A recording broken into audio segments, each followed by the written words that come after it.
सुरुवातीला दादा आपलं मनोगत व्यक्त करतील, सर्व महिला माता भगिनींना यात्रेच्या शुभेच्छा देतील। आपल्या तालुक्याचे लोकप्रिय आमदार, विधिमंडळातील माझे सहकारी निलेश लंकेजी, आमचे राष्ट्रवादी काँग्रेस पक्षाचे जिल्ह्याचे अध्यक्ष कपिल पाटील, बाबासाहेब तरटे, अशोक सावंत, बापू शिर्के, गंगाराम बेलकर, अर्जुन बालेकर, नितीन अडसूळ, सुदाम पवार, अशोक गुले, बाळासाहेब खिलारी, राहुल झावरे, धनंजय गाडे, मारुती रेपाळे, डॉक्टर बाळासाहेब कावरे, अजित कदम, राणीताई लंके, उमाताई बोर्डे, दीपकराव पवार, सचिन पठारे, अनिल यंदागते, ताराचंद मस्के, कारभारी पोटदन, शरद नवले, पारनेर आणि माझा नगर जिल्हा आणि आजूबाजूच्या परिसरातील उपस्थित असणारे सर्व आमचे हितचिंतक, सर्व कार्यकर्ते, विशेषतः या नवरात्राच्या काळामध्ये मोठ्या संख्येने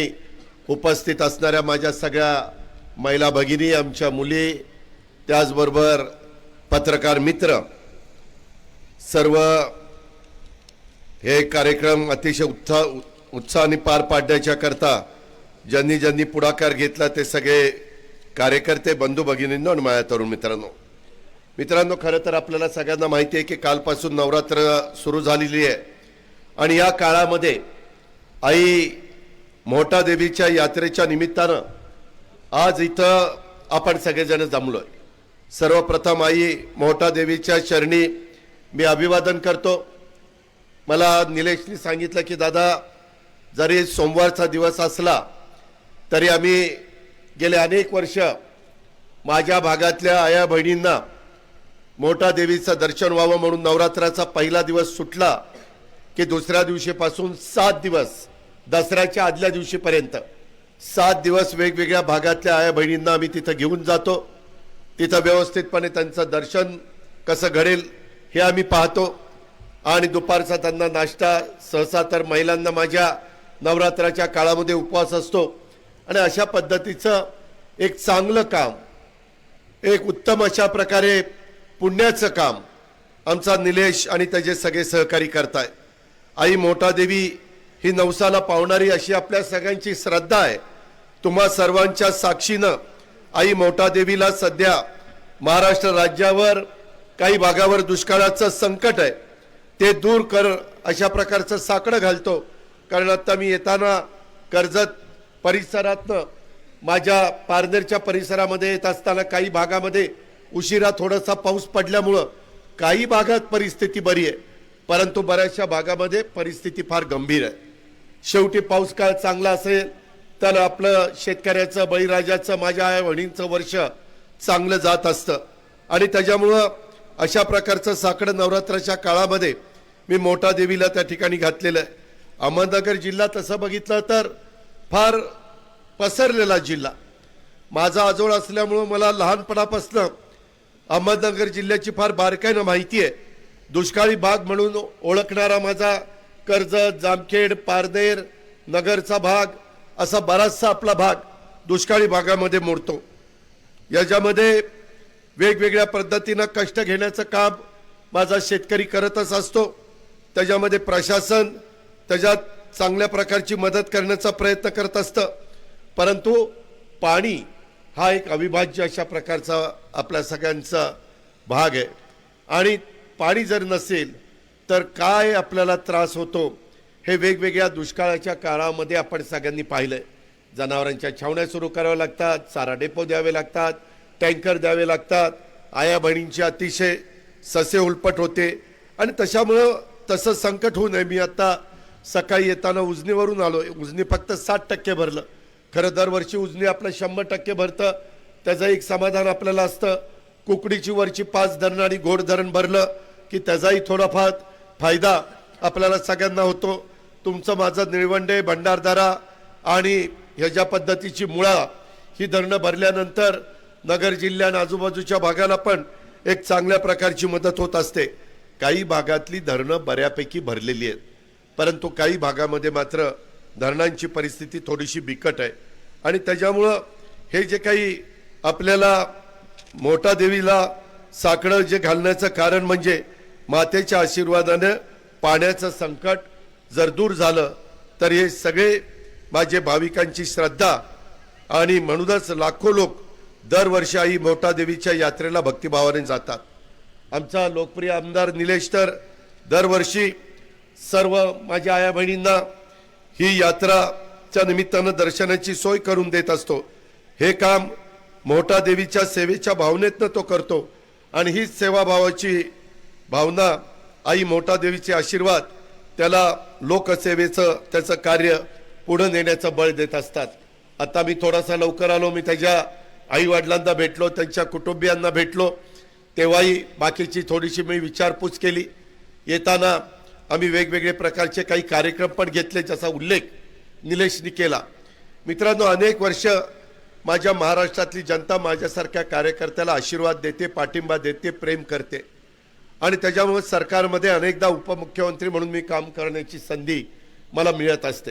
माझा एवढीच भावना आहे, माझा एवढंच मनापासूनचा प्रयत्न आहे की माझ्या वेगवेगळ्या भागातल्या लोकांना त्यांचे विकासाचे प्रश्न सुटावेत. ज्याचा निलेशने उल्लेख केला, निलेशला तुम्ही जवळपास 4 वर्षापूर्वी निवडून दिलं. साधारण 1100 कोटी रुपयाची कामं आम्ही आतापर्यंत केली. मी आज तुम्हाला सगळ्यांना आया बहिणींना सांगतो, अजून 1 वर्ष बाकी आहे.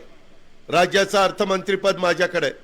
मी निलेश ज्यावेळेस निवडणुकीला जाईल आणि मी त्याच्याकरता मतं मागायला येईल त्यावेळेस ह्याच पारनेर तालुक्याला दाखवून देईल की त्याच्या 5 वर्षाच्या काळात 1500 कोटी रुपयाची कामं माझ्या पारनेर तालुक्यामध्ये झालेली आम्ही त्या ठिकाणी दाखवून देऊ. कारण शेवटी लोकांचे प्रश्न सुटले, लोकांच्या अडचणी दूर झाल्या. तिथं आया बहिणींचे काही प्रश्न असतात. आज पण मला निवेदन दिले की हो दादा हे प्रश्न त्याच्यात मार्गी लावा. आणि आम्ही लोक पदावर बसतो ते काही आम्ही सत्तेला हापापलेलं नाहीये. ताम्रपट तर जन्माला घेऊन कुणीच आलेलं नाहीये. मिळालेलं पद आणि मिळालेली सत्ता, आज थोडंसं दुपारचं ऊन आहे, इथं मंडप नाही आणि त्याच्यामुळे तुम्ही सगळ्या आया बहिणी उन्हात बसलाय, त्याची पण खंत मला आहे. परंतु काही गोष्टी तुम्हाला बोलून दाखवल्या पाहिजेत आणि म्हणून मी आवर्जून सांगतो की इथून पुढच्या काळामध्ये देखील निलेशच्या भागामध्ये ही सगळी कामं करण्याचा प्रयत्न हा मी आणि माझे सगळे सहकारी भुजबळ साहेब असतील, त्याच्या संदर्भात हसन मुश्रीफ असतील, दिलीप वळसे पाटील साहेब असतील, धनंजय मुंडे असतील, आदित्य तटकरे असतील, आम्ही सगळेजण मिळून त्याबद्दलचं काम त्या ठिकाणी करत राहणार आहोत. दर आठवड्याला आम्ही आढावा घेतो, बाबा कुठली कामं मार्गी लागली, कुठली कामं मार्गी लागायची राहिलेली आहेत.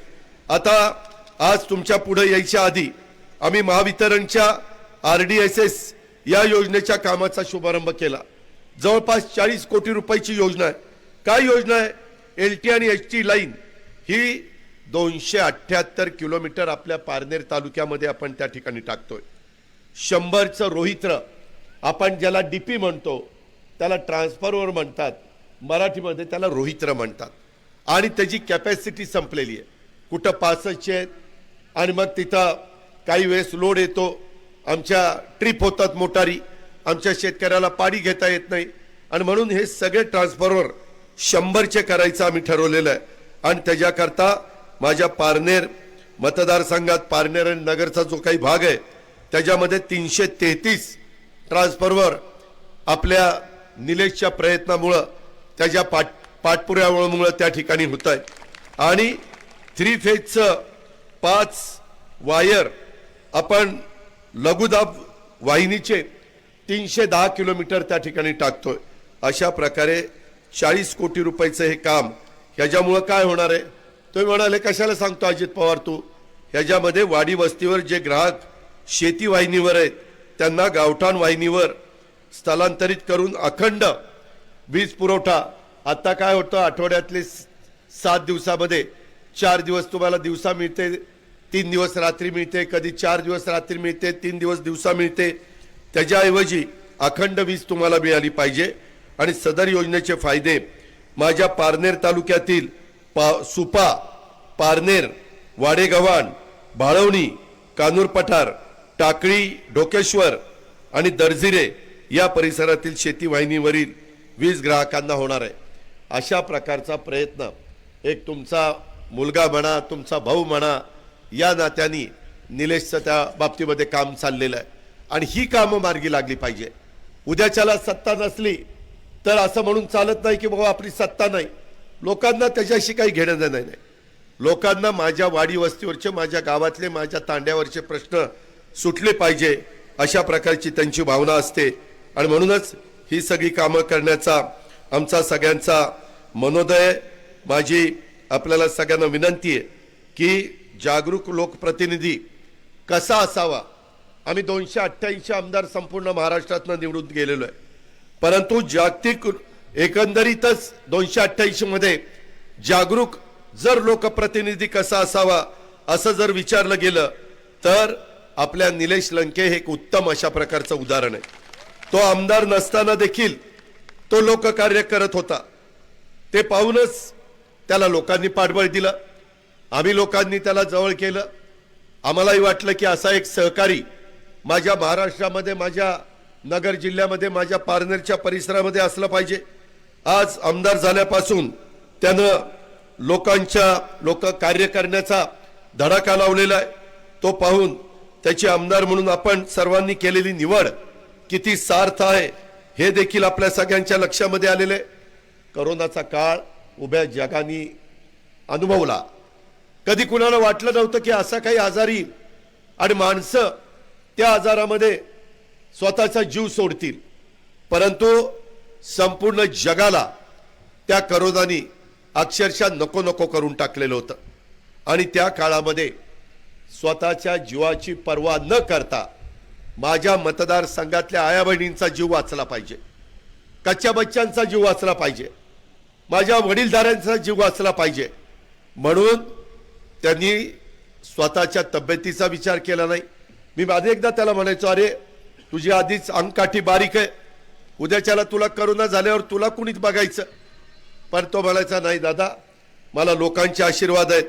आणि त्यानं रातोरात त्या काळामध्ये करोनाच्या साठी 1000 बेडचं रुग्णालय सुरू केलं. दिवस रात्र एक करून तो त्या रुग्णसेवेमध्ये व्यस्त होता.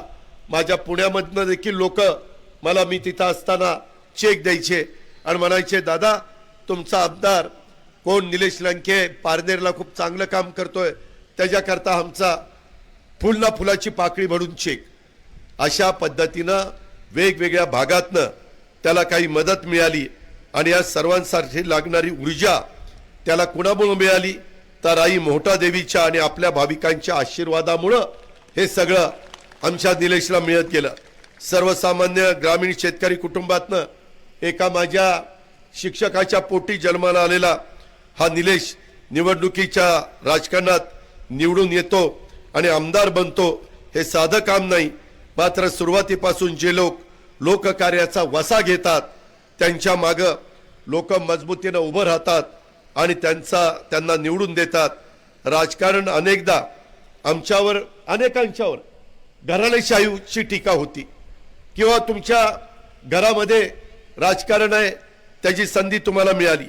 मात्र मी या सभेच्या निमित्तानं माझ्या महाराष्ट्रामध्ये सर्वांना सांगू इच्छितो, निलेश लंके सारख्या सर्वसामान्य घरातल्या कार्यकर्त्याला पाठबळ देणं हे मी माझं कर्तव्य मानतो आणि त्याच्या पाठीशी खंबीरपणे उभा राहतो. हेच माझं अशा या घराणेशाहीच्या जे काही आरोप आहे त्या आरोपाला उत्तर आहे. निलेश अनेक उपक्रम राबवत असतो. माझ्या मुलींना सायकलीचं वाटप असेल, युवकांच्यासाठी रोजगार मिळावे. माझ्या पारनेरच्या परिसरामध्ये MIDC आहे. सतत माझ्याकडे येतो की दादा अजून माझ्या भागामध्ये MIDC वाढली पाहिजे, अजून नवीन नवीन कारखाने आले पाहिजे. माझ्या भागातल्या मुलांना मुलींना हाताला काम मिळालं पाहिजे अशा प्रकारचा त्याचा प्रयत्न असतो. लोकांच्यासाठी अहोरात्र झटणारा कार्यकर्ता, झटणारा आमदार म्हणून त्याची ओळख आहे. मी आता बघत होतो पोस्टरवर अनेक प्रकारचे त्याला उपमा, लोकनेता अशा वेगवेगळ्या प्रकारच्या उपमा देण्याचं काम कार्यकर्ते करतात. परंतु निलेशची लोकांच्या बद्दल असणारी बांधिलकी, आपुलकी, जिव्हाळा, त्याचबरोबर त्याला स्वतःला देखील आध्यात्मिक आणि धार्मिक अधिष्ठान आहे. इथं येणारा बहुसंख्य भाविक हा बहुजन समाजातून येतो. आणि मी गेल्याच आठवड्यामध्ये राष्ट्रवादी काँग्रेस पक्षात सत्तेत असण्याचं सूत्र व कशा करता मी हा निर्णय घेतला तर वसा विकासाचा आणि विचार बहुजनांचा हे मी सातत्याने महाराष्ट्राच्या कानाकोपऱ्यामध्ये मांडण्याचं काम करतोय. इथं येणाऱ्या सर्वसामान्य कुटुंबातील भाविकांना लागणाऱ्या सर्व सोयी सुखसोयी उपलब्ध करून देण्याच्या करता आम्ही तत्पर असू, हे माझं तुम्हाला सगळ्यांना वचन आहे. सर्व सामान्य भाविक हा मोठ्या कष्टाने आणि श्रद्धेने देवाकडे साकडं घालायला जातो. त्याच धार्मिक पर्यटन सुद्धा याच निमित्तानं होतं. म्हणूनच अशा ठिकाणी वेगवेगळ्या प्रकारच्या सुविधा पुरवणं हे आमच्या सगळ्या लोकप्रतिनिधींचं काम आहे. आणि याच्याकरता आपला लाडका आमदार निलेशच्या रूपाने सतत झटत असतो, याचा मला अभिमान आहे. आपल्या सर्वांचे आशीर्वाद असेच निलेशच्या आणि त्याच्या मार्फत आमच्या सर्वांच्या पाठीशी आपण सगळ्यांनी उभे करावेत, ही मी आपल्याला सगळ्यांना आग्रहाची विनंती करतो. मित्रांनो, एकंदरीतच निलेशने वेगवेगळी कामं मला सांगण्याचा प्रयत्न केला. त्याच्यातले अनेक कामं, पर्यटनाला निधी असेल किंवा आणखीन वेगवेगळ्या प्रकारे कानूर पठारचं 16 गावाचा पाणी पुरवठा 40 कोटीची योजना, जामगाव 5 गावं त्याची जवळपास 38 कोटीची पाणी पुरवठा योजना, वाळवणे व 5 गावं 26 कोटीची योजना, गोरेगाव व 3 गावं 23 कोटीची योजना, ज्याचा उल्लेख त्यांनी आता भाषणामध्ये केला. उपजिल्हा रुग्णालय मंजूर करणं, ते आपलं पारनेरचं ग्रामीण रुग्णालय आता 100 खाटांना आम्ही मान्यता दिलेली आहे आणि त्याच्यातनं उपजिल्हा रुग्णालय आपण मंजूर केलं आहे. जलसंधारणाचे बंधारे त्याच्याकरता 38 कोटी रुपयाचा निधी दिला आहे. पाझर तलावाच्या दुरुस्तीकरता 17 कोटी, 25-15 मध्ये आत्तापर्यंत 20 कोटी दिलेत. अजून मी त्याला त्या ठिकाणी निधी देणार आहे. अर्थसंकल्पामध्ये बजेट आत्तापर्यंत झालं, त्याच्यात त्याला 230 कोटी रुपये दिलेत. पुढं देखील अजूनही अर्थसंकल्प सादर करण्याचा मला एकनाथराव शिंदे आणि देवेंद्र फडणवीसमुळं मला संधी मिळालेली आहे आणि त्याच्यामुळं त्याही काळामध्ये मी तिथं मदत करीन. अशा DPC मधनं असेल, शेतपानन रस्ते असतील, अल्पसंख्याक विभागातनं असेल, आपल्या पारनेर येथे कोर्ट इमारत बांधण्याच्या करता 42 कोटी रुपये आपण दिलेले आहेत. क्रीडा अंतर्गत व्यायाम साहित्य त्याकरता आपण पैसे दिलेले आहेत. आता क्रीडा खाता आपल्याकडेच आहेत. अजूनच संजय बनसोडेला सांगून तिथं मदत केली जाईल. आणि त्यानं मला सांगितलं की दादा, एवढी कामं झालेली असली तरी मी अजून समाधानी नाही आहे. अजूनही माझ्या भागातलं कुकडी उपसा सिंचन योजनेच्यासाठी पाणी उपसा परवानगी मिळण्याबाबतचं काम, त्याला निधी मिळणं, कानूर पठार उपसा सिंचन योजना, जातेगाव उपसा सिंचन योजना, पुणेवाडी उपसा सिंचन योजना, राळेगण सिंधी आणि 9 गावांच्या उपसा सिंचन योजना, वडजिरे शिवडो पाणी योजना, ढवळपुरी येथे नव्याने MIDC, त्याची खरं तर मध्ये मी उदय सामंत आणि निलेशने मीटिंग घेतली, परंतु त्याच्यात काही संरक्षण विभागाचे थोडेसे प्रश्न निर्माण झालेले आहेत. मी माझ्या आया बहिणींना, पत्रकार मित्रांना आणि माझ्या पार्टनरच्या कार्यकर्त्यांना सांगतो, जे जे आपल्या भागाच्या भल्याचं असेल, त्याला काही वेगळी अडचणच असेल तर माझा आणि निलेशचा नाईलाज आहे. परंतु कुठली अडचण नसेल तर आम्ही दोघंही त्याच्यामध्ये अजिबात कुठं थांबणार नाही. पारनेर आणि सुपा येथे BOT तत्वावर आपल्याला बसस्थानक पाहिजे म्हणून त्यानं सांगितलंय. क्रीडा संकुल पारनेरला 40 कोटी रुपयाचं आणि नेप्ती आणि निंबळक येथे 1-1 कोटी रुपये क्रीडा संकुलाला त्यानं मागितलेले आहेत. ढवळपुरी इथे प्राथमिक आरोग्य केंद्र ह्याची एक त्याची मागणी आहे. आणि जलसंधारण विभागाकडनं काही कोल्हापूर बंधारे शासनाकडे प्रस्तावित आहेत, त्याही प्रश्न. आणि पारनेर नगरपंचायतीनं सेनापती बापट साहेबांचं एक स्मारक, हे एक त्याची मागणी आहे. त्याही संदर्भामध्ये मी आणि माझ्या सहकाऱ्यांनी लक्ष घातलेलं आहे. आपल्या तीर्थक्षेत्र विकासाअंतर्गत या पारनेर मतदारसंघामध्ये निलेशनं ब वर्ग देवस्थान, मळगंगा देवस्थान, निगोज, संत निळोबाराय महाराज पिंपळनेर, कोरठण खंडोबा, पिंपळगाव रोठा आणि डॉक्टर रामचंद्र महाराज पारनेरकर सदरचं तीर्थक्षेत्र देऊळ, पंढरपूर, आळंदी या धर्तीवर समाविष्ट करून त्यास मंजुरी देण्याच्या बद्दलची त्याची मागणी आहे. आणि त्याबद्दलचा त्याचा पत्रव्यवहार चाललेला आहे. माझ्याकडे वेगवेगळ्या प्रकारच्या बैठका पण चाललेल्या आहेत. हायब्रिड एन्युटी अंतर्गत हायवे एकूण 104 किलोमीटर अंतराचे प्रस्तावित आहे. आणि आपल्या सुप्याच्या MIDC आहे, तिथं ट्रॉमा सेंटर, अशी वेगवेगळी बरीच कामं आहेत. ही पण त्याची मित्रांनो मागणी आहे. मी आपल्याला एवढंच सांगतो की वेगवेगळ्या पद्धतीची कामं करत असताना सध्या तर आपला जसं आम्ही RR पाटील स्वर्गीय त्यांना आधुनिक गाडगे बाबा म्हणायचो, आधुनिक गाडगे बाबा म्हणून आमदारांचा RRचा उल्लेख व्हायचा, तसा आपला निलेश आधुनिक श्रावण बाळ आहे. त्या श्रावण बाळांनी कसं त्याच्यामध्ये त्या काळामध्ये काम केलं, तसं आपल्या आई करता, आपल्या भगिनी करता हा श्रावण बाळाच्या रूपानं ह्या पाथर्डीतल्या माता मोठादेवी अत्यंत जागृत देवस्थान, तिथं तुम्हाला देवदर्शनाला नेण्याचा त्याचा प्रयत्न आहे. बरं, कुठल्या निवडणुका नाही. काही काही पुढारी काय करतात, निवडणुका आल्या की मतं घेण्याकरता त्यांना लोकांची आठवण येत असते. तसं निलेशनी कधी दाखवलेलं नाहीये. निवडणुका येतील, निवडणुका जातील, त्याचा काही प्रश्न नाहीये. तो एक महत्वाचा वेगळा भाग आहे. पण आपण जनतेशी बांधिलकी ठेवली पाहिजे, ह्या पद्धतीनं काम त्याचं चाललेलं आहे. गेल्या वर्षी पारनेर तालुक्यातल्या जवळपास मी SP माझ्याबरोबर आहेत, जिल्हा पोलीस प्रमुख, मी त्यांना विचारलं, ते म्हणले दादा गेल्या वर्षी 1.25 लाख माता भगिनींना माता मोठा देवीचं दर्शन निलेश लंके यांनी घडून आणलेलं होतं. आणि यावर्षी देखील तशाच प्रकारचं नियोजन त्यांनी केलेलं आहे. अशा पद्धतीनं माता भगिनींना आधुनिक श्रावण बाळ हे म्हटलं तर ते काही चुकीचं ठरेल असं नाही. एक दमदार आमदार म्हणून निलेशची ओळख आहे आणि तशा पद्धतीनं त्याचं काम चाललंय. लेक लाडकी ही योजना आत्ताच परवा एकनाथराव शिंदेंनी जाहीर केली, त्याच्यामधनं देखील आम्ही मुलींना जवळपास 1 लाख रुपये कसे मिळतील ह्या पद्धतीचा आम्ही निर्णय घेतलेला आहे. अशा महिलांच्या बाबतीमध्ये महिला बचत गटासाठी लक्षाधीश योजना ही पण आम्ही आणलेली आहे. यंदाच्या दिवाळी तुम्हाला आनंदाची जावो त्याकरता आनंदाचा शिधा ही एक चांगली योजना आम्ही गौरी गणपतीच्या वेळेस पण आनंदाचा शिधा दिला. आणि आता दिवाळी करता देखील 100 रुपयामध्ये आनंदाचा शिधा, त्याच्यामध्ये 100 रुपयात प्रत्येक कुटुंबाला 1 किलो रवा, 1 किलो चणा डाळ, साखर 1 किलो, 1 लिटर खाद्यतेल असं वेगवेगळं आम्ही देतोय. 1 रुपयामध्ये पीक विमा हा मी शेतकऱ्यांचा उतरवला आणि राज्यातल्या शेतकऱ्यांना 12,000 रुपये देण्याचं काम नरेंद्र मोदी आणि आम्ही सगळ्यांनी मिळून त्या ठिकाणी केलेलं आहे. आता जवळपास 1.5 लाख लोकांची मुला-मुलींची भरती ही आपण राज्य सरकारमध्ये करतोय, त्याचंही काम चाललेलं आहे. आता सध्या महाराष्ट्रात काही भागामध्ये अस्वस्थता आहे. वेगवेगळे लोक आरक्षण मागतायत. शाहू फुले आंबेडकरांच्या विचाराने आम्ही पुढे चाललोय. युगपुरुष छत्रपती शिवाजी महाराजांच्या पुढे आम्ही नतमस्तक होतो.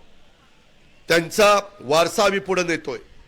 मित्रांनो, आजपर्यंत ज्यांना आरक्षण मिळालेलं आहे त्या आरक्षणाला धक्का न लागता इतरांना पण मदत व्हावी ही आमची भावना आहे. पण त्याच्यातून वातावरण खराब होऊन देऊ नका. त्याच्यात पुन्हा ओबीसींनी काही भूमिका घ्यायची, त्याच्यामध्ये मराठा समाजाने काही भूमिका घ्यायची, आदिवासी समाजाने भूमिका घ्यायची, धनगर समाजाने भूमिका घ्यायची. मित्रांनो, जाती जातीमध्ये, धर्माधर्मामध्ये असं अंतर पडून चालणार नाही. प्रश्न सगळ्यांचे योग्य असतील त्याबद्दल मला काही म्हणायचं नाही. आम्ही मागं वेळोवेळी प्रयत्न केला, परंतु दुर्दैवाने काही वेळेस हायकोर्टात टिकलं नाही, दुर्दैवाने काही वेळेस सुप्रीम कोर्टात टिकलं नाही. चांगल्या भावनेनी आम्ही त्याच्यामध्ये पुढे जाण्याचा प्रयत्न केला. ह्याची पण आठवण मी आजच्या कार्यक्रमाच्या निमित्तानं करून देईन. मला ह्याच्यामध्ये कोणत्याही प्रकारचं राजकारण आणायचं नाही. आम्हाला माणसं जोडायची आहेत. आपल्याला महाराष्ट्र पुढे द्यायचा आहे. ह्या नेत असताना कायद्याच्या नियमाच्या चौकटीमध्ये न्याय व्यवस्थेला त्या ठिकाणी मान्य होईल अशा पद्धतीनं आपण त्याच्यातनं मार्ग काढतोय. परंतु काही काही जण समजून घेत नाही, काही जण अतिशय टोकाचं बोलताय. मित्रांनो, त्या संदर्भामध्ये आम्ही पण मनापासून तुम्हाला साथ देणारी माणसं आहेत, जीवाला जीव देणारी माणसं आहेत. आणि त्याच्यामुळं कुठल्याही प्रकारची शंका कुशंका आपण या बाबतीमध्ये आणू नका. आम्ही सातत्याने मोठे मोठे वकिलांशी पण चर्चा करतोय.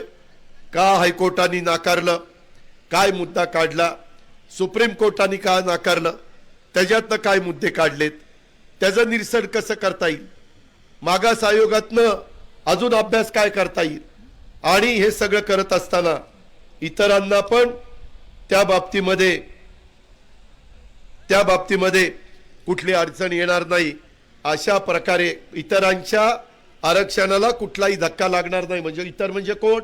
मागासवर्गीय, आदिवासी, त्याच्यामध्ये एनटी म्हणजे भटके, ओबीसी, ह्या सगळ्या घटकाला पण कुठं धक्का लागणार नाही अशा प्रकारचा प्रयत्न आहे. आता पारनेर शहर पाणी पुरवठा योजना ही मंजुरीची साठी फाईल आता मंत्रालयात आहे का? मंत्रालयात आहे.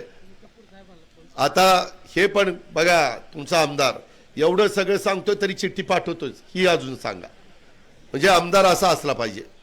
शेवटी मित्रांनो, आया बहिणींनो, ह्याबद्दल पण मी आता तुमच्याशी बोलल्यानंतर मी मुंबईलाच जाणार आहे. मी दुपारी मंत्रालयात पोहोचतोय, उद्या पण मी मंत्रालयात आहे. ह्याच्या संदर्भात कुठं तिथं थांबलेलं असेल ती फाईल बोलून घेऊन त्यालाही कशी मान्यता देता येईल. आणि बरेच दिवस दिलेश आणि पारनेरकरांची जी मागणी आहे ती पण मागणी ह्या निमित्तानं पूर्णत्वाला नेण्याच्या करता तुमच्या सगळ्यांचा सहकारी या नात्याने मी तुम्हाला मदत करीन हा शब्द मी तुम्हाला सगळ्यांना देतो. आल्यानंतर आपण ज्या उत्साहाने माझं स्वागत केलं त्याच्याबद्दल कृतज्ञता व्यक्त करतो, आपले आभार मानतो, आपल्याला धन्यवाद देतो आणि आपली रजा घेतो. जय हिंद, जय महाराष्ट्र.